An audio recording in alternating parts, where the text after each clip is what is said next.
ਸਤਿ ਸ਼੍ਰੀ ਅਕਾਲ ਜੀ ਸਾਰਿਆਂ ਨੂੰ। ਵੈਲਕਮ ਹੈ ਜੀ ਤੁਹਾਡਾ ਸਾਰਿਆਂ ਦਾ ਪੰਜਾਬ ਐਗਜ਼ਾਮਸ YouTube ਚੈਨਲ 'ਤੇ। ਅੱਜ ਦੀ ਇਸ ਵੀਡੀਓ ਦੇ ਵਿੱਚ ਆਪਾਂ ਗੱਲ ਕਰਾਂਗੇ ਜੀ ਗੁਰੂ ਨਾਨਕ ਦੇਵ ਜੀ ਦੀਆਂ ਬਾਣੀਆਂ ਅਤੇ ਰਚਨਾਵਾਂ ਬਾਰੇ, ਅਤੇ ਇਹ ਪਾਰਟ 2 ਹੈ ਵੀਡੀਓ ਦਾ। ਇਸ ਤੋਂ ਪਹਿਲਾਂ ਕੱਲ੍ਹ ਮੈਂ ਇੱਕ ਵੀਡੀਓ ਅਪਲੋਡ ਕੀਤੀ ਸੀ ਜਿਹਦੇ ਵਿੱਚ ਆਪਾਂ ਗੁਰੂ ਨਾਨਕ ਦੇਵ ਜੀ ਦੇ ਜੀਵਨ ਅਤੇ ਰਚਨਾਵਾਂ ਬਾਰੇ ਬਰੀਫ ਦੇ ਵਿੱਚ ਗੱਲ ਕੀਤੀ ਸੀ। ਸੋ ਅੱਜ ਦੀ ਇਸ ਵੀਡੀਓ ਦੇ ਵਿੱਚ ਆਪਾਂ ਜੋ ਫੋਕਸ ਹੈ ਉਹ ਸਿਰਫ ਔਰ ਸਿਰਫ ਬਾਣੀਆਂ ਅਤੇ ਰਚਨਾਵਾਂ 'ਤੇ ਰੱਖਾਂਗੇ, ਕਿਉਂਕਿ ਲਾਸਟ ਟਾਈਮ ਜਦੋਂ ਮਾਸਟਰ ਕੇਡਰ ਦਾ ਐਗਜ਼ਾਮ ਹੋਇਆ ਸੀ ਤਾਂ ਪੰਜਾਬੀ ਦੇ ਪੇਪਰ ਦੇ ਵਿੱਚ ਅੱਧੇ ਤੋਂ ਜ਼ਿਆਦਾ ਕੁਐਸਚਨਸ ਜੋ ਨੇ ਉਹ ਗੁਰਮਤਿ ਕਾਵਿ ਵਿੱਚੋਂ ਪੁੱਛੇ ਗਏ ਸੀ। ਮਤਲਬ ਸਭ ਤੋਂ ਜ਼ਿਆਦਾ ਸ਼ੇਅਰ ਜੋ ਹੈ ਉਹ ਗੁਰਮਤਿ ਕਾਵਿ ਦਾ ਸੀ। ਸੋ ਹਰੇਕ ਜੋ ਵੀ ਤੁਸੀਂ ਜਿਸ ਵੀ ਗੁਰੂ ਜੀ ਦੀ ਬਾਣੀ ਪੜ੍ਹ ਰਹੇ ਹੋ, ਉਹਨਾਂ ਦੇ ਬਾਰੇ ਪੜ੍ਹ ਰਹੇ ਹੋ, ਤਾਂ ਬਹੁਤ ਬਰੀਕੀ ਨਾਲ ਪੜ੍ਹੋ, ਕਿਉਂਕਿ ਬਹੁਤ ਜ਼ਿਆਦਾ ਕੁਐਸਚਨਸ ਬਣਦੇ ਨੇ ਅਤੇ ਕੁਐਸਚਨ ਜੋ ਨੇ ਜੀ ਉਹ ਵੀ ਤੁਹਾਨੂੰ ਬਹੁਤ ਹੀ ਬਰੀਕੀ ਨਾਲ ਪੁੱਛੇ ਜਾਂਦੇ ਨੇ। ਸੋ ਤੁਹਾਨੂੰ ਹਰ ਟੌਪਿਕ ਦੀ ਕਲੈਰਿਟੀ ਹੋਣੀ ਬਹੁਤ ਜ਼ਰੂਰੀ ਹੈ। ਇਸੇ ਕਰਕੇ ਬਾਣੀਆਂ ਅਤੇ ਰਚਨਾਵਾਂ ਬਾਰੇ ਅੱਜ ਆਪਾਂ ਡਿਟੇਲ ਦੇ ਵਿੱਚ ਪੜ੍ਹਾਂਗੇ, ਜਿਨ੍ਹਾਂ ਦੇ ਵਿੱਚੋਂ ਕੁਐਸਚਨਸ ਪੁੱਛੇ ਜਾਂਦੇ ਨੇ। ਸੋ ਰੈਕਮੈਂਡ ਕਰੂੰਗੀ ਕਿ ਇਸ ਤੋਂ ਪਹਿਲਾਂ ਜਿਨ੍ਹਾਂ ਨੇ ਪਾਰਟ 1 ਨਹੀਂ ਦੇਖਿਆ ਉਹ ਜ਼ਰੂਰ ਦੇਖਣ, ਤਾਂ ਕਿ ਉਸ ਤੋਂ ਅੱਗੇ ਜੋ ਹੈ ਵੀਡੀਓ ਕੰਟੀਨਿਊ ਹੋ ਰਹੀ ਹੈ, ਤੁਹਾਨੂੰ ਪਹਿਲਾਂ ਪੜ੍ਹਿਆ ਹੋਏਗਾ ਤਾਂ ਥੋੜ੍ਹਾ ਬਹੁਤਾ ਇਹਦੇ ਵਿੱਚ ਸਮਝਣ ਦੇ ਵਿੱਚ ਆਸਾਨੀ ਹੋਏਗੀ। ਸੋ ਸਟਾਰਟ ਕਰਦੇ ਹਾਂ। ਅਤੇ ਆਪਣੇ ਪੈਨ ਪੇਪਰ ਜੀ ਸਾਰੇ ਰੈਡੀ ਰੱਖਿਆ ਕਰੋ ਜਦੋਂ ਵੀ ਵੀਡੀਓ ਸਟਾਰਟ ਹੁੰਦੀ ਹੈ। ਅਤੇ ਗੁਰੂ ਗ੍ਰੰਥ ਸਾਹਿਬ ਦੇ ਵਿੱਚ ਅਗਰ ਗੱਲ ਕਰੀਏ ਤਾਂ ਜੀ ਗੁਰੂ ਨਾਨਕ ਦੇਵ ਜੀ ਦੀ ਬਾਣੀ ਜੋ ਹੈ ਗੁਰੂ ਅਰਜਨ ਦੇਵ ਜੀ ਤੋਂ ਬਾਅਦ ਸਭ ਤੋਂ ਵੱਧ ਲਿਖੀ ਹੋਈ ਹੈ, ਅਤੇ ਪੰਜਾਬੀ ਸਾਹਿਤ ਨੂੰ ਪਹਿਲੀ ਵਾਰ ਗਿਣਾਤਮਕ ਅਤੇ ਗੁਣਾਤਮਕ ਪੱਖ ਤੋਂ ਮਹਾਨ ਰਚਨਾਵਾਂ ਦਿੱਤੀਆਂ ਗੁਰੂ ਨਾਨਕ ਦੇਵ ਜੀ ਨੇ। ਉਂਝ ਤਾਂ ਗੁਰੂ ਨਾਨਕ ਦੇਵ ਜੀ ਦੀ ਸਾਰੀ ਬਾਣੀ ਜੋ ਹੈ ਉਹ ਸਤਿਕਾਰਯੋਗ ਹੈ, ਪਰ ਕੁਝ ਕੁ ਬਾਣੀਆਂ ਨੂੰ ਬਹੁਤ ਹੀ ਲੋਕਪ੍ਰਿਯਤਾ ਪ੍ਰਾਪਤ ਹੈ, ਇੱਥੋਂ ਤੱਕ ਕਿ ਇਹ ਸ਼ਰਧਾਲੂ ਲੋਕਾਂ ਦੇ ਨਿਤਨੇਮ ਦਾ ਅੰਗ ਬਣ ਚੁੱਕੀਆਂ ਹਨ। ਗੁਰਮਤਿ ਅਧਿਆਤਮਵਾਦ, ਰਹੱਸਵਾਦ ਅਤੇ ਸਮਾਜਿਕ ਸਿਧਾਂਤਾਂ ਨੂੰ ਸਮਝਣ ਲਈ ਇਹਨਾਂ ਬਾਣੀਆਂ ਦਾ ਅਧਿਐਨ ਜ਼ਰੂਰੀ ਹੈ। ਗੁਰੂ ਨਾਨਕ ਸਾਹਿਬ ਦੀ ਆਦਿ ਗੁਰੂ ਗ੍ਰੰਥ ਵਿੱਚ ਸ਼ਾਮਿਲ ਬਾਣੀ ਦਾ ਵੇਰਵਾ ਜੋ ਹੈ ਅੱਗੇ ਦਿੱਤਾ ਹੋਇਆ ਤੁਹਾਨੂੰ।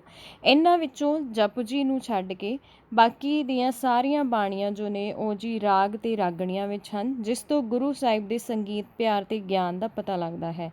ਜਿਵੇਂ ਪੜ੍ਹਿਆ ਹੋਣਾ ਤੁਸੀਂ ਅਕਸਰ ਕਿ ਗੁਰੂ ਨਾਨਕ ਦੇਵ ਜੀ ਦੀ ਬਾਣੀ ਜੋ ਹੈ ਉਸ ਦੇ ਵਿੱਚ ਬਹੁਤ ਜ਼ਿਆਦਾ ਸੰਗੀਤਾਤਮਕਤਾ ਮਿਲਦੀ ਹੈ। ਸੋ ਇਸੇ ਕਰਕੇ ਸਿਰਫ ਇੱਕ ਜਪਜੀ ਸਾਹਿਬ ਨੂੰ ਛੱਡ ਕੇ ਬਾਕੀ ਦੀਆਂ ਸਾਰੀਆਂ ਬਾਣੀਆਂ ਜੋ ਨੇ ਉਹ ਗੁਰੂ ਸਾਹਿਬ ਨੇ ਰਾਗ ਅਤੇ ਰਾਗਣੀਆਂ ਵਿੱਚ ਲਿਖੀਆਂ ਨੇ। ਅਤੇ ਹੁਣ ਜੀ ਜੋ ਇਹਨਾਂ ਦੀਆਂ ਮੇਨ ਆਪਾਂ ਰਚਨਾਵਾਂ ਨੇ ਪੜ੍ਹਾਂਗੇ, ਜਿਨ੍ਹਾਂ 'ਤੇ ਜ਼ਿਆਦਾ ਐਗਜ਼ਾਮ ਦੇ ਵਿੱਚ ਕੁਐਸਚਨ ਪੁੱਛੇ ਜਾਂਦੇ ਨੇ। ਤਾਂ ਜੀ ਸਭ ਤੋਂ ਪਹਿਲਾਂ ਜੋ ਗੁਰੂ ਸਾਹਿਬ ਜੀ ਦੀ ਸ਼੍ਰੋਮਣੀ ਰਚਨਾ ਹੈ ਉਹ ਹੈ ਜਪਜੀ ਸਾਹਿਬ। ਉਸ ਤੋਂ ਬਾਅਦ 3 ਵਾਰਾਂ ਲਿਖੀਆਂ ਗੁਰੂ ਨਾਨਕ ਦੇਵ ਜੀ ਨੇ, ਇੱਕ ਰਾਗ ਆਸਾ ਦੇ ਵਿੱਚ, ਰਾਗ ਮਾਝ ਵਿੱਚ ਅਤੇ ਰਾਗ ਮਲਾਰ ਵਿੱਚ। ਉਸ ਤੋਂ ਬਾਅਦ ਜੀ ਇੱਕ ਦੱਖਣੀ ਓਅੰਕਾਰ ਵੀ ਲਿਖੀ ਇਹਨਾਂ ਨੇ ਰਚਨਾ, ਰਾਗ ਰਾਮਕਲੀ ਵਿੱਚ। ਤੁਹਾਨੂੰ ਇਹ ਰਾਗ ਜੋ ਨੇ ਜੀ ਇਹ ਯਾਦ ਜ਼ਰੂਰ ਹੋਣੇ ਚਾਹੀਦੇ ਨੇ। ਅਤੇ ਉਸ ਤੋਂ ਬਾਅਦ ਜੀ ਇੱਕ ਪੱਟੀ ਬਾਣੀ ਲਿਖੀ ਜੋ ਕਿ ਰਾਗ ਆਸਾ ਦੇ ਵਿੱਚ ਸੀ। 12 ਮਾਰ ਜੋ ਹੈ ਉਹ ਰਾਗ ਤੁਖਾਰੀ ਵਿੱਚ, ਸਿੱਧ ਗੋਸ਼ਟ ਜੋ ਹੈ ਉਹ ਰਾਗ ਰਾਮਕਲੀ ਵਿੱਚ ਸੀ, ਅਤੇ ਉਸ ਤੋਂ ਇਲਾਵਾ ਥਿਤੀ ਰਾਤ ਬਿਲਾਵਲ। ਅਤੇ ਉਪਰੋਕਤ ਲੰਮੀਆਂ ਬਾਣੀਆਂ ਤੋਂ ਛੁੱਟ ਕੁਝ ਹੋਰ ਬਾਣੀਆਂ, ਜਿਵੇਂ ਕਿ 2 ਪਦੇ, 30 ਪਦੇ, 4 ਪਦੇ, 5 ਪਦੇ, 6 ਪਦੇ, ਅਸ਼ਟਪਦੀਆਂ, ਸੋਲੇ ਅਤੇ ਪਹਿਰੇ ਆਦਿ ਵੀ ਗੁਰੂ ਜੀ ਨੇ ਲਿਖੇ ਹਨ। ਅਸੀਂ ਗੁਰੂ ਸਾਹਿਬ ਜੀ ਦੀਆਂ ਜੋ ਲੰਮੇਰੀਆਂ ਬਾਣੀਆਂ ਨੇ ਉਹਨਾਂ ਸੰਬੰਧੀ ਪੜ੍ਹਾਂਗੇ। ਸਭ ਤੋਂ ਪਹਿਲਾਂ ਜੀ ਸ਼੍ਰੋਮਣੀ ਰਚਨਾ ਜੋ ਗੁਰੂ ਸਾਹਿਬ ਜੀ ਦੀ ਹੈ ਜਪਜੀ ਸਾਹਿਬ, ਉਹਦੇ ਬਾਰੇ ਗੱਲ ਕਰਦੇ ਹਾਂ। ਅਤੇ ਇਸੇ ਕਰਕੇ ਹੀ ਜੋ ਜਪਜੀ ਸਾਹਿਬ ਹੈ ਉਹ ਗੁਰੂ ਨਾਨਕ ਦੇਵ ਜੀ ਦੀਆਂ ਬਾਣੀਆਂ ਦੇ ਵਿੱਚੋਂ ਸ਼੍ਰੋਮਣੀ ਬਾਣੀ ਹੈ, ਯਾਨੀ ਕਿ ਸਰਵ ਉੱਚ ਬਾਣੀ ਹੈ, ਸੁਪਰੀਮ ਬਾਣੀ ਹੈ, ਜਿਹਨੂੰ ਸਭ ਤੋਂ ਉੱਚਾ ਸਥਾਨ ਹਾਸਲ ਹੈ। ਇਸੇ ਕਰਕੇ ਹੀ ਇਸ ਨੂੰ ਗੁਰੂ ਗ੍ਰੰਥ ਸਾਹਿਬ ਦੇ ਮੁੱਢ ਵਿੱਚ ਦਰਜ ਕੀਤਾ ਗਿਆ ਹੈ। ਜਪ ਤੋਂ ਪਹਿਲਾਂ ਮੂਲ ਮੰਤਰ ਆਉਂਦਾ ਹੈ। ਇਹ ਮੂਲ ਮੰਤਰ ਗੁਰਮਤਿ ਸਿਧਾਂਤ ਅਤੇ ਗੁਰਮਤਿ ਆਦਰਸ਼ ਦੀ ਭੂਮਿਕਾ ਹੈ। ਇਸ ਵਿੱਚ ਗੁਰਮਤਿ ਦਾ ਸਾਰ ਦਿੱਤਾ ਗਿਆ ਹੈ। ਤਾਂ ਜੀ ਤੁਹਾਨੂੰ ਇਹ ਵੀ ਪਤਾ ਹੋਣਾ ਚਾਹੀਦਾ ਕਿ ਮੂਲ ਮੰਤਰ ਦੇ ਵਿੱਚ ਕੀ ਹੈ, ਗੁਰਮਤਿ ਦਾ ਸਾਰ ਦਿੱਤਾ ਗਿਆ ਹੈ। ਜਪਜੀ ਤੋਂ ਅੱਗੇ ਸਾਰੇ ਗੁਰੂਆਂ ਦੀ ਬਾਣੀ ਇਸੇ ਦੀ ਵਿਆਖਿਆ ਕਰਦੀ ਹੈ। ਜਪਜੀ ਦਾ ਕੇਂਦਰੀ ਭਾਵ ਇਹਨਾਂ ਤੁਕਾਂ ਵਿੱਚ ਹੈ, ਕਿਵ ਸਚਿਆਰਾ ਹੋਈ ਹੈ, ਕਿਵ ਕੂੜੇ ਟੁੱਟੇ ਭਾਲ, ਹੁਕਮ ਰਜਾਈ ਚੱਲਣਾ ਨਾਨਕ ਲਿਖਿਆ ਨਾਲ। ਤਾਂ ਜੀ ਇਹ ਵੀ ਤੁਹਾਨੂੰ ਕੇਂਦਰੀ ਭਾਵ ਜੋ ਹੈ ਵਿਆਖਿਆ ਪਤਾ ਹੋਣੀ ਜ਼ਰੂਰੀ ਹੈ, ਕਿ ਜਿਵੇਂ ਪੁੱਛਦੇ ਨੇ ਸਤਿਗੁਰੂ ਨੂੰ ਕਿ ਅਸੀਂ ਸਚਿਆਰੇ ਕਿਵੇਂ ਹੋ ਸਕਦੇ ਹਾਂ, ਕਿਵੇਂ ਸਾਡੀ ਕੂੜ ਦੀ ਵੱਟ ਜੋ ਹੈ, ਭਾਵ ਸਾਡਾ ਜੋ ਹਉਮੈ ਦਾ ਪਰਦਾ ਹੈ ਉਹ ਟੁੱਟ ਸਕਦਾ ਹੈ। ਤਾਂ ਅੱਗੋਂ ਸਤਿਗੁਰੂ ਫਰਮਾਉਂਦੇ ਨੇ ਕਿ ਜੋ ਇਹ ਹੁਕਮ ਹੈ ਉਹ ਤਾਂ ਜੀਵ ਦਾ ਜੋ ਹੈ ਧੁਰ ਦਰਗਾਹ ਤੋਂ ਹੀ ਲਿਖਿਆ ਆਉਂਦਾ ਹੈ, ਅਤੇ ਅਗਰ ਅਸੀਂ ਉਸ ਅਕਾਲ ਪੁਰਖ ਦੇ ਹੁਕਮ ਦੇ ਵਿੱਚ ਚੱਲਦੇ ਹਾਂ ਤਾਂ ਹੀ ਜੋ ਹਉਮੈ ਦਾ ਪਰਦਾ ਹੈ ਉਹ ਹਟ ਸਕਦਾ ਹੈ ਸਾਡੇ ਤੋਂ। ਸੋ ਵਿਆਖਿਆ ਜੋ ਹੈ ਇਹਦੀ ਤੁਹਾਨੂੰ ਜ਼ਰੂਰ ਪਤਾ ਹੋਣੀ ਚਾਹੀਦੀ ਹੈ, ਕੁਝ ਕੁ ਤੁੱਕਾਂ ਦੀ, ਕਿਉਂਕਿ ਕਈ ਵਾਰ ਵਿਆਖਿਆ ਵੀ ਪੁੱਛ ਲਈ ਜਾਂਦੀ ਹੈ। ਅਤੇ ਕੱਲ੍ਹ ਕਿਸੇ ਨੇ ਰਿਕੁਐਸਟ ਵੀ ਕੀਤੀ ਸੀ ਕਿ ਜਪਜੀ ਸਾਹਿਬ ਦੀ ਵਿਆਖਿਆ ਜੋ ਹੈ ਉਹ ਸੌਖੇ ਸ਼ਬਦਾਂ ਦੇ ਵਿੱਚ ਕਰਾਈ ਜਾਵੇ, ਤਾਂ ਜੀ ਮੈਂ ਉਹ ਕੋਸ਼ਿਸ਼ ਕਰਾਂਗੀ ਅਤੇ ਆਪਾਂ 2-3 ਵੀਡੀਓਜ਼ ਉਹਦੇ 'ਤੇ ਵੀ ਕਰਾਂਗੇ ਅਤੇ ਜਲਦ ਹੀ ਆਪਾਂ ਜੋ ਹੈ ਜਪਜੀ ਸਾਹਿਬ ਨੂੰ ਸੌਖੇ ਸ਼ਬਦਾਂ ਦੇ ਵਿੱਚ, ਸਰਲ ਭਾਸ਼ਾ ਦੇ ਵਿੱਚ ਸਮਝਣ ਦੀ ਕੋਸ਼ਿਸ਼ ਕਰਾਂਗੇ। ਉਸ ਤੋਂ ਬਾਅਦ ਜੀ, ਜੇਕਰ ਜਪਜੀ ਅਤੇ ਆਸਾ ਦੀ ਵਾਰ ਨੂੰ ਮਿਲਾ ਕੇ ਸਮੁੱਚੇ ਤੌਰ 'ਤੇ ਇਹਨਾਂ ਦੋਹਾਂ ਬਾਣੀਆਂ ਦੇ ਭਾਵ ਨੂੰ ਸਮਝ ਲਿਆ ਜਾਵੇ ਤਾਂ ਇਹ ਮੁਕੰਮਲ ਗੁਰਮਤਿ ਦਰਸ਼ਨ ਬਣ ਜਾਂਦਾ ਹੈ। ਇਹ ਵੀ ਕਿਹਾ ਜਾਂਦਾ ਹੈ ਕਿ ਸਿੱਧ ਗੋਸ਼ਟ ਅਤੇ ਜਪਜੀ ਜੋਗੀਆਂ ਪ੍ਰਤੀ ਉਚਾਰੇ ਗਏ ਸਨ, ਪਰ ਇਹ ਗੱਲ ਕਿਸੇ ਹੱਦ ਤੱਕ ਹੀ ਠੀਕ ਹੈ, ਕਿਉਂਕਿ ਇਹਨਾਂ ਦੋਹਾਂ ਬਾਣੀਆਂ ਵਿੱਚ ਯੋਗ ਦੇ ਸਿਧਾਂਤ ਤੋਂ ਬਿਨਾਂ ਕਈ ਹੋਰ ਗੱਲਾਂ ਵੀ ਲਿਖੀਆਂ ਗਈਆਂ ਹਨ। ਜਪਜੀ ਆਸਾ ਦੀ ਵਾਰ ਨਾਲੋਂ ਵਧੇਰੇ ਬਾਹਰਮੁਖੀ ਹੈ। ਇਹ ਛੋਟੇ ਛੋਟੇ ਵਰਡਸ ਜੋ ਨੇ ਜੀ, ਇਹ ਬਹੁਤ ਕੰਮ ਦੇ ਨੇ ਤੁਹਾਡੇ ਲਈ। ਅਤੇ ਆਸਾ ਦੀ ਵਾਰ ਜੋ ਹੈ ਉਸ ਵਿੱਚ ਅੰਦਰੂਨੀ ਭੇਦ ਸਮਝਾਏ ਗਏ ਹਨ। ਜਪਜੀ ਜੋ ਹੈ ਉਹ ਬਾਹਰਮੁਖੀ ਰਚਨਾ ਹੈ ਅਤੇ ਜੋ ਆਸਾ ਦੀ ਵਾਰ ਹੈ ਉਹ ਅੰਤਰਮੁਖੀ ਰਚਨਾ ਹੈ। ਪ੍ਰਕਿਰਤੀ ਅਤੇ ਬ੍ਰਹਿਮੰਡ ਦਾ ਦਰਸ਼ਨ ਦੋਹਾਂ ਹੀ ਬਾਣੀਆਂ ਵਿੱਚ ਕਰਾਇਆ ਗਿਆ ਹੈ। ਜਪਜੀ ਤਾਰ ਬਾਣੀ ਜਾਂ ਸੂਤਰਿਕ ਬਾਣੀ ਹੈ, ਪਰ ਆਸਾ ਦੀ ਵਾਰ ਜੋ ਹੈ ਉਹ ਵਿਸਥਾਰਪੂਰਨ ਹੈ। ਪ੍ਰੋਫੈਸਰ ਸੁਰਿੰਦਰ ਸਿੰਘ ਕੋਹਲੀ ਦੇ ਵਿਚਾਰ ਅਨੁਸਾਰ ਜਪਜੀ ਇੱਕ ਵੇਗ ਹੈ, ਸੋ ਇਹਦੇ ਵਿੱਚ ਭਿੰਨ ਭਿੰਨ ਛੰਦ ਮੰਤਰਾਂ ਹੋਣ ਕਾਰਨ ਵੀ ਢਿੱਲ ਨਹੀਂ ਪੈਂਦਾ। ਮੂਲ ਮੰਤਰ ਤਾਂ ਇੱਕ ਵਾਰਤਕ ਰਚਨਾ ਹੈ, ਪਰ ਇਹਦੇ ਵਿੱਚ ਵੀ ਇੱਕ ਅਲੌਕਿਕ ਰਾਗ ਹੈ। ਬੋਲੀ ਵਿੱਚ ਨਿਰੇ ਸੰਸਕ੍ਰਿਤ ਦੇ ਤਤਸਮ ਤੇ ਤਦਭਵ ਸ਼ਬਦਾਂ ਦੀ ਵਰਤੋਂ ਨਹੀਂ ਕੀਤੀ, ਸਗੋਂ ਅਰਬੀ ਫਾਰਸੀ ਦੇ ਸ਼ਬਦ ਵੀ ਮਿਲਦੇ ਹਨ। ਹਿੰਦੂਆਂ ਮੁਸਲਮਾਨਾਂ ਦੀ ਵਰਤੀਂਦੀ ਸ਼ਬਦਾਵਲੀ ਦਾ ਅੰਤਰ ਵੀ ਸਪਸ਼ਟ ਹੈ। ਜਿੱਥੇ ਹਿੰਦੂ ਸਮਾਜ ਦੇ ਸ਼ਬਦਾਂ ਨੂੰ ਖੂਬ ਵਰਤਿਆ ਹੈ, ਉੱਥੇ ਲੋਕਾਂ ਦੇ ਉਚਾਰਨ ਦਾ ਵੀ ਖਿਆਲ ਰੱਖਿਆ ਹੈ। ਬ੍ਰਹਿਮੰਡ ਸ਼ਬਦ ਨੂੰ ਵਰਭੰਡ ਤੇ ਸ੍ਰਿਸ਼ਟੀ ਨੂੰ ਸਿਰਠੀ ਕਰਕੇ ਲਿਖਿਆ ਹੈ। ਸੋ ਜੀ, ਇਹ ਵੀ ਗੱਲਾਂ ਜੋ ਨੇ ਤੁਹਾਨੂੰ ਜ਼ਰੂਰ ਯਾਦ ਰੱਖਣੀਆਂ ਚਾਹੀਦੀਆਂ ਨੇ। ਅਤੇ ਆਪਾਂ ਜਪਜੀ ਸਾਹਿਬ ਬਾਰੇ ਗੱਲ ਕਰ ਰਹੇ ਸੀ। ਉਸ ਤੋਂ ਬਾਅਦ ਜੀ, ਆਸਾ ਦੀ ਵਾਰ ਦੀ ਅਗਰ ਗੱਲ ਕਰੀਏ ਤਾਂ ਗੁਰੂ ਗ੍ਰੰਥ ਸਾਹਿਬ ਦੀਆਂ ਬਾਕੀ ਵਾਰਾਂ ਵਿੱਚੋਂ ਆਸਾ ਦੀ ਵਾਰ ਸਭ ਤੋਂ ਵਧੇਰੇ ਪ੍ਰਸਿੱਧ ਹੈ। ਇਸ ਨੂੰ ਗੁਰਮਤਿ ਦਾ ਬਾਲ ਬੋਧ ਆਖਿਆ ਜਾ ਸਕਦਾ ਹੈ। ਸੋ ਜੀ, ਇਹ ਕੁਐਸਚਨ ਪੁੱਛੇ ਜਾਂਦੇ ਨੇ ਇੱਦਾਂ ਦੇ। ਮਨੁੱਖੀ ਜੀਵਨ ਦੇ ਧਾਰਮਿਕ, ਰਾਜਸੀ, ਸਮਾਜਿਕ ਅਤੇ ਆਰਥਿਕ ਪੱਖਾਂ ਉੱਤੇ ਜਿੰਨਾ ਜ਼ਿਆਦਾ ਚਾਨਣਾ ਇਸ ਵਾਰ ਵਿੱਚ ਪਾਇਆ ਗਿਆ ਹੈ, ਓਨਾ ਕਿਸੇ ਹੋਰ ਵਿੱਚ ਨਹੀਂ। ਆਸਾ ਰਾਗ ਸਵੇਰੇ ਅੰਮ੍ਰਿਤ ਵੇਲੇ ਗਾਇਆ ਜਾਂਦਾ ਹੈ। ਇਹੋ ਹੀ ਸਮਾਂ ਸਮਾਧੀ ਵਿੱਚ ਜੁੜਨ, ਨਿਤਨੇਮ ਕਰਨ ਤੇ ਹਰੀ ਕੀਰਤਨ ਸੁਣਨ ਦਾ ਹੈ। ਇਸੇ ਕਰਕੇ ਆਸਾ ਦੀ ਵਾਰ ਦਾ ਕੀਰਤਨ ਜੋ ਹੈ ਉਹ ਅੰਮ੍ਰਿਤ ਵੇਲੇ ਕੀਤਾ ਜਾਂਦਾ ਹੈ।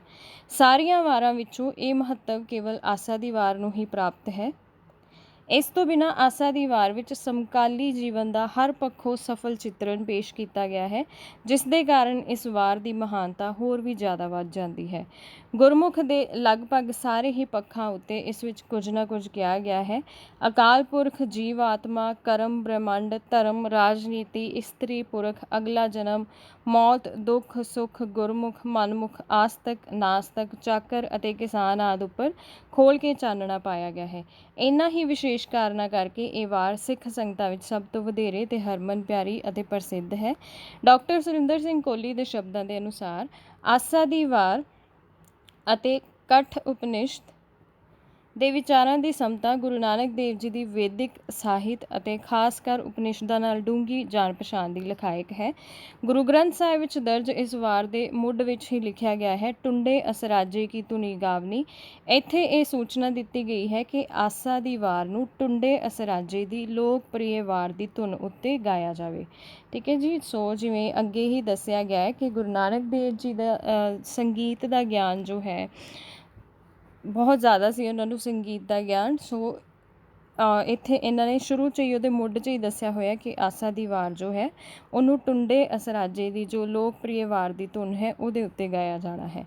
ਨੈਕਸਟ ਹੈ ਜੀ ਮਾਝ ਦੀ ਵਾਰ। ਆਸਾ ਦੀ ਵਾਰ ਵਾਂਗੂ ਮਾਝ ਦੀ ਵਾਰ ਵੀ ਸਮਕਾਲੀ ਜੀਵਨ ਦਾ ਮੂੰਹੋਂ ਬੋਲਦਾ ਚਿੱਤਰ ਹੈ। ਇਤਿਹਾਸਕ ਪੱਖ ਤੋਂ ਇਹ ਵਾਰ ਆਸਾ ਦੀ ਵਾਰ ਨਾਲੋਂ ਵੀ ਜ਼ਿਆਦਾ ਅੱਗੇ ਹੈ, ਪਰ ਗੁਰਮਤਿ ਦੇ ਸਾਰੇ ਅਸੂਲਾਂ ਨੂੰ ਇਸ ਵਿੱਚ ਨਹੀਂ ਛੋਇਆ ਗਿਆ। ਇਸ ਕਰਕੇ ਇਸ ਵਾਰ ਨੂੰ ਆਸਾ ਦੀ ਵਾਰ ਤੋਂ ਦੂਜੇ ਦਰਜੇ ਉੱਤੇ ਮੰਨਿਆ ਜਾਂਦਾ ਹੈ। ਮਤਲਬ ਜੋ ਆਸਾ ਦੀ ਵਾਰ ਹੈ ਉਹਨੂੰ ਸਭ ਤੋਂ ਉੱਪਰ ਰੱਖਿਆ ਗਿਆ। ਜੈਨੀਆਂ ਅਤੇ ਮੁਸਲਮਾਨਾਂ ਦੇ ਕਰਮਕਾਂਡਾਂ ਦਾ ਖੰਡਨ ਜੋ ਹੈ ਉਹ ਇਸ ਵਾਰ ਵਿੱਚ ਕੀਤਾ ਗਿਆ ਹੈ। ਸ਼ਲੋਕਾਂ ਵਿੱਚ ਹੋਰ ਵੀ ਦਾਰਸ਼ਨਿਕ ਵਿਚਾਰ ਮਿਲਦੇ ਹਨ। ਕਈ ਸ਼ਲੋਕਾਂ ਵਿੱਚ ਬਿੰਬ ਬਹੁਤ ਸੋਹਣੇ ਉਗੜੇ ਹਨ। ਉਸ ਤੋਂ ਬਾਅਦ ਹੈ ਜੀ ਮਲਾਰ ਦੀ ਵਾਰ। ਇਹ ਵਾਰ ਮਲਾਰ ਰਾਗ ਅਰਥਾਤ ਵਰਖਾ ਰੁੱਤ ਦੇ ਸੰਬੰਧ ਵਿੱਚ ਉਚਾਰੀ ਗਈ ਹੈ।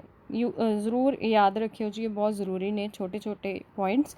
ਇਸ ਵਾਰ ਵਿੱਚ ਸਾਹਿਤਕ ਗੁਣ ਸਾਰੀਆਂ ਵਾਰਾਂ ਨਾਲੋਂ ਵਧੇਰੇ ਹਨ।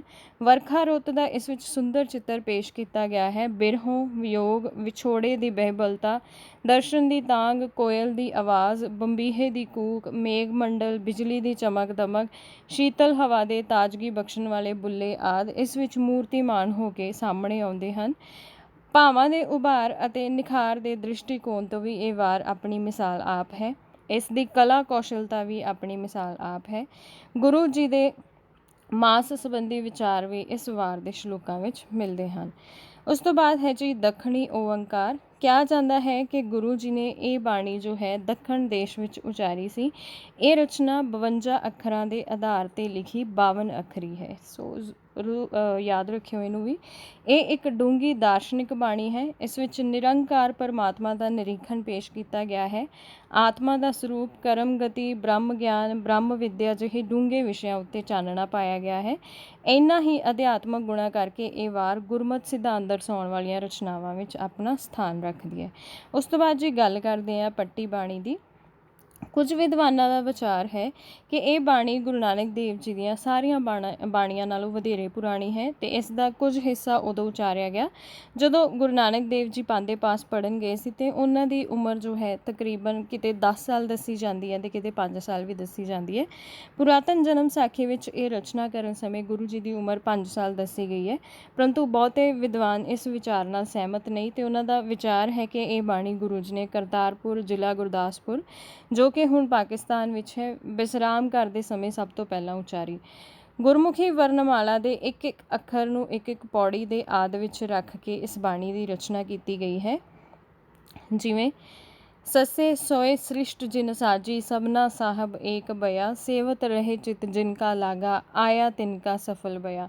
ਸੋ ਇਸ ਬਾਣੀ ਵਿੱਚ ਉਪਦੇਸ਼ ਉਹੀ ਹੈ ਜੋ ਮੁੱਖ ਤੌਰ 'ਤੇ ਦੂਜੀਆਂ ਬਾਣੀਆਂ ਵਿੱਚ ਦਿੱਤਾ ਗਿਆ ਹੈ। ਇਹ ਵਾਲੀ ਬਾਣੀ ਜੋ ਹੈ ਜੀ, ਇਹ ਵੀ ਨਿਰੰਕਾਰ ਦੀ ਸਿਫਤ ਵਿੱਚ ਲਿਖੀ ਗਈ ਹੈ ਅਤੇ 35 ਅੱਖਰੀ ਰੂਪ ਵਿੱਚ ਹੈ। ਪੰਜਾਬੀ ਸਾਹਿਤ ਵਿੱਚ ਇਹ ਸਭ ਤੋਂ ਪਹਿਲੀ 35 ਅੱਖਰੀ ਹੈ। ਇਸ ਤੋਂ ਸਿੱਧ ਹੁੰਦਾ ਹੈ ਕਿ ਪੰਜਾਬੀ ਲਿਪੀ ਦੇ ਬਾਣੀ ਆਪ ਹੀ ਹਨ। ਪੱਟੀ ਵਿੱਚ ਅੱਖਰਾਂ ਦੀ ਤਰਤੀਬ ਜੋ ਹੈ ਜੀ ਉਹ ਇਸ ਤਰ੍ਹਾਂ ਹੈ, ਜਿਵੇਂ ਇਹ ਸੱਸੇ ਤੋਂ ਸ਼ੁਰੂ ਹੁੰਦੀ ਹੈ। ਸੱਸਾ, ਈੜੀ, ਊੜਾ, ਨਈਆਂ, ਕੱਕਾ, ਖੱਖਾ, ਗੱਗਾ, ਘੱਗਾ, ਚੱਚਾ, ਛੱਛਾ, ਜੱਜਾ, ਝੱਜਾ, ਈਆਂ, ਟੈਂਕਾ, ਠੱਠਾ, ਡੱਡਾ, ਢੱਡਾ, ਨਾਣਾ, ਤੱਤਾ, ਥੱਦਾ, ਥੱਥਾ, ਦੱਦਾ, ਧੱਦਾ, ਨੰਨਾ, ਪੱਪਾ, ਫੱਫਾ, ਬੱਬਾ, ਪੱਬਾ, ਮੰਮਾ, ਯਈਆ, ਰਾਰਾ, ਲੱਲਾ, ਵਾਵਾ, ਡਾੜਾ, ਹਾਹਾ, ਆੜਾ। ਅੱਖਰਾਂ ਦਾ ਉਚਾਰਨ ਜੋ ਹੈ ਉਹ ਵੀ ਗੁਰਮੁਖੀ ਵਰਗਾ ਹੈ, ਜਿਵੇਂ ਸੱਸਾ, ਕੱਕਾ, ਘੱਗਾ, ਡਾੜਾ, ਜਿਵੇਂ ਮੈਂ ਹੁਣੇ ਬੋਲਿਆ। ਦੇਵਨਾਗਰੀ ਵਿੱਚ ਅਸਲੋਂ ਡਾੜਾ ਨਹੀਂ ਹੈ। ਗੁਰੂ ਜੀ ਨੇ ਇਹਨੂੰ ਲੋੜੀਂਦਾ ਜਾਣ ਕੇ ਪੱਟੀ ਵਿੱਚ ਲਿਖਿਆ ਹੈ, ਜਿਵੇਂ ਰਾੜੇ ਰਾੜ ਕਰ ਕਿਆ ਪ੍ਰਾਣੀ, ਤਿਸ ਹੈ ਧਿਆਵੇ ਜੇ ਅਮਰ ਹੋਆ, ਤਿਸੇ ਧਿਆਵੇ ਸੱਚ ਸਮਾਵੇ, ਉਸ ਵਿਟ ਕੁਰਬਾਨ ਕੀਆ। ਸੋ ਜੀ ਇਹ ਪੱਟੀ ਬਾਣੀ ਦੇ ਵਿੱਚੋਂ 17 ਲਈਆਂ ਹੋਈਆਂ ਨੇ ਅਤੇ ਪਾਂਧੇ ਅਤੇ ਮੁੱਲਾਂ ਪਾਸ ਜਾ ਕੇ ਵੀ ਗੁਰੂ ਜੀ ਨੇ ਜੋ ਨੇ ਕਈ ਸ਼ਬਦਾਂ ਦਾ ਉਚਾਰਨ ਕੀਤਾ। ਪੱਟੀ ਬਾਣੀ ਬਾਰੇ ਜੋ ਸਭ ਤੋਂ ਜ਼ਰੂਰੀ ਗੱਲ ਹੈ, ਨੁਕਤਾ ਯਾਦ ਰੱਖਣ ਵਾਲਾ ਇਹੀ ਹੈ ਕਿ ਇਹ ਸੱਸੇ ਤੋਂ ਸ਼ੁਰੂ ਹੁੰਦੀ ਹੈ ਅਤੇ ਇਹ ਪਹਿਲੀ 35 ਅੱਖਰੀ ਹੈ। ਉਸ ਤੋਂ ਬਾਅਦ ਜੀ 12 ਮਾਹ ਤੁਖਾਰੀ। ਤੁਖਾਰੀ ਤੋਂ ਭਾਵ ਸਰਦੀ ਦੀ ਰੁੱਤ ਹੈ। ਜਿਵੇਂ ਕਿ ਆਪਾਂ ਮਲਾਰ ਬਾਰੇ ਗੱਲ ਕੀਤੀ ਤਾਂ ਤੁਖਾਰੀ ਤੋਂ ਭਾਵ ਸਰਦੀ ਦੀ ਰੁੱਤ ਹੈ। ਇਹ ਬਾਣੀ ਰੱਬੀ ਬਿਰਹੋਂ ਅਤੇ ਦੇਸ਼ ਪਿਆਰ ਦੇ ਵਲਵਲੇ ਦੀ ਟੀਸੀ ਹੈ।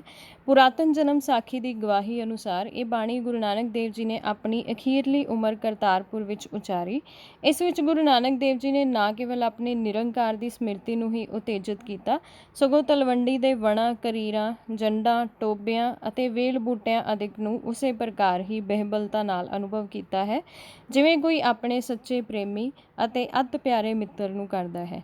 ਪੰਜਾਬ ਦੀਆਂ ਰੁੱਤਾਂ ਵੰਨ-ਵੰਨ ਦਾ ਸੁੰਦਰ ਰੂਪ ਧਾਰ ਕੇ ਅੱਖਾਂ ਸਾਹਮਣੇ ਆ ਖਲੋਂਦੀਆਂ ਹਨ। ਵਰਖਾ ਰੁੱਤ ਤੇ ਬਸੰਤ ਆਪਣੇ ਪੂਰੇ ਜੋਬਨ ਵਿੱਚ ਸੱਜ ਫੱਬ ਕੇ ਰੂਪਮਾਨ ਹੁੰਦੀ ਹੈ। ਗਰਮੀ ਰੁੱਤ ਦਾ ਦ੍ਰਿਸ਼ ਵੀ ਕਿਸੇ ਨਾਲੋਂ ਘੱਟ ਨਹੀਂ।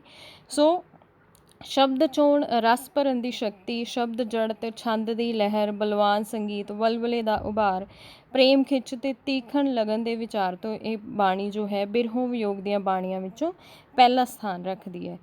ਚੇਤ ਬਸੰਤ ਭਲਾ ਭਵਰ ਸੁਹਾਵੜੇ, ਬਣ ਫੂਲੇ ਮੰਝ ਬਾਰ, ਮੈਂ ਪਿਰ ਕਰ ਬਹੁੜੇ। ਸੋ ਜੀ 12 ਮਾਹ ਦੇ ਵਿੱਚ ਜਿਵੇਂ ਮੈਂ ਤੁਹਾਨੂੰ ਅੱਗੇ ਵੀ ਦੱਸਿਆ ਸੀ ਕਿ ਸਾਲ ਦੇ 12 ਮਹੀਨਿਆਂ ਦਾ ਜੋ ਵਰਣਨ ਹੈ ਉਹ ਕੀਤਾ ਜਾਂਦਾ ਹੈ। ਸੋ ਉਸੇ ਤਰ੍ਹਾਂ ਗੁਰੂ ਜੀ ਨੇ ਵੀ ਇਹਦੇ ਵਿੱਚ ਸਾਰੇ ਮਹੀਨਿਆਂ ਦਾ ਜੋ ਹੈ ਵਰਣਨ ਕੀਤਾ। ਉਸ ਤੋਂ ਬਾਅਦ ਜੀ ਗੱਲ ਕਰਦੇ ਹਾਂ ਸਿੱਧ ਗੋਸ਼ਟ ਰਚਨਾ ਦੀ। ਤਾਂ ਗੋਸ਼ਟੀ ਤੋਂ ਮਤਲਬ ਹੁੰਦਾ ਡਿਸਕਸ਼ਨ ਕਰਨੀ, ਕਿਸੇ ਦੇ ਨਾਲ ਵਿਚਾਰ ਵਟਾਂਦਰਾ ਕਰਨਾ। ਇਸ ਰਚਨਾ ਵਿੱਚ ਗੁਰੂ ਜੀ ਦੀ ਸਿੱਧਾਂ ਨਾਲ ਹੋਈ ਗੋਸ਼ਟ ਦਰਜ ਹੈ। ਇਹ ਰਚਨਾ ਅਚਲ ਵਟਾਲੇ ਸਿੱਧਾਂ ਨਾਲ ਗੋਸ਼ਟ ਸਮੇਂ ਉਚਾਰੀ ਗਈ ਤੇ ਗੁਰੂ ਜੀ ਨੇ ਮਗਰੋਂ ਪ੍ਰਸ਼ਨੋਤਰੀ ਰੂਪ ਵਿੱਚ ਸਾਰੇ ਸਵਾਲਾਂ ਜਵਾਬਾਂ ਨੂੰ ਲਿਖ ਦਿੱਤਾ।